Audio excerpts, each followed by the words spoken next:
Guys JP here, welcome to my channel. ఈరోజు morning నేను ఒక ట్రేడ్ అయితే తీసుకున్నాను. యాక్చువల్గా ట్రేడ్ ఈ లెవెల్లో మనం తీసుకోవాల్సింది, కొంచెం లేట్గా అయితే ఎంట్రీ అయ్యాను. ఈ లెవెల్లో మనం ట్రేడ్ తీసుకోవాల్సింది అయితే నేను కొంచెం లేట్గా ఎంటర్ అయ్యాను. అరౌండ్ ఈ లెవెల్లో అయితే ఎంటర్ అయ్యాను. సో మనకి 5 మినిట్లో కూడా సేమ్ జోన్ ఉంటుంది అనమాట. 5 మినిట్లో 3 మినిట్లో కూడా మనకి ఒక మంచి సెల్లింగ్ జోన్ ఉంది ఆ ఏరియాలో.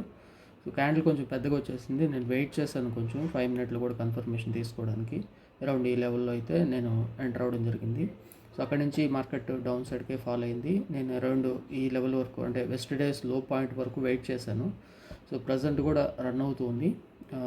కొంచెం దూరంగా ఉందని నేను ఎక్కువ లాట్స్ ఏమి యాడ్ చేయలేదు. అది కూడా మార్నింగ్ కాబట్టి వెంటనే ఫాల్ అయిపోయింది మార్కెట్. మనకి అరౌండ్ ఒక 16 పాయింట్స్ దగ్గర అయితే ప్రాఫిట్ మనకు కనిపిస్తుంది. సో నేను 30 బిలోలో ఎగ్జిట్ అవుదామని చూస్తున్నాను. So let's see.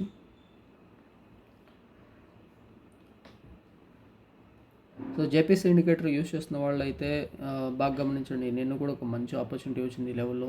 మంచి సెల్లింగ్ జోన్ నుంచి కూడా మనకి ఆపోజిట్లో ఉన్న బయింగ్ జోన్ వరకు రీచ్ అయింది. ఈరోజు అగైన్ గ్యాప్ అప్ ఓపెన్ అయ్యి మరలా సెల్లింగ్ జోన్ క్రియేట్ చేసింది. మార్నింగ్ మీకు సెల్లింగ్ జోన్ క్రియేట్ చేసి రెడ్ క్యాండిల్స్ కానీ డౌన్ సైడ్కి అంటే పడుతుంటే మనం సెల్ ట్రేడ్ చేసుకోవడానికి మంచి ఆపర్చునిటీ దొరికినట్టే. కన్ఫర్మేషన్ కోసం మీరు ఈఎంఎస్ని క్రాస్ ఓవర్ చేసేంత వరకు వెయిట్ చేయొచ్చు. ఈఎంఏ క్రాస్ ఓవర్ కాదు, ఒక క్యాండిల్, ఏదో ఒక క్యాండిల్, రెడ్ క్యాండిల్ ఒకటి మనకి ఈఎంఎస్ని బిలో క్లోజ్ చేయాలన్నమాట. సో ఆల్రెడీ రూల్స్ కూడా నేను దాన్ని చెప్పాను. ఓకే, సో ఇక్కడ మనకి ఆల్రెడీ ఈ జోన్ టెస్టింగ్ అయిపోయింది. ఈరోజు గ్యాప్ అప్ అయి మళ్ళీ అదే జోన్కి వచ్చింది కాబట్టి నేను వెస్టర్డే లో వరకు పెట్టుకుంటున్నాను అనమాట టార్గెట్ని.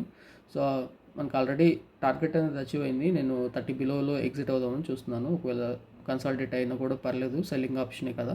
అందులోనే చాలా తక్కువ క్వాంటిటీతోనే ఈరోజు మనం ట్రేడ్లో వస్తే ఉన్నాము. సో మొన్న కూడా మంచి ఆపర్చునిటీ వచ్చింది. ఇక్కడ గ్యాప్ అప్ అయ్యి మంచిగా మూవ్ అయింది. సో చాలా దూరం వెళ్ళింది ఇది కూడా. Okay, so JPC indicator use చేస్తున్న వాళ్ళు ఇక్కడ ఒక మంచి ట్రేడ్ వచ్చింది. ఈ లెవెల్లో కూడా ఒక మంచి ట్రేడ్ వచ్చింది. మార్నింగ్ సిమిలర్ ప్యాటర్న్స్ అనమాట ఇవి. ఇక్కడ 5th మేన 3 candles, green candles with buying జోన్తో వెళ్ళాయి.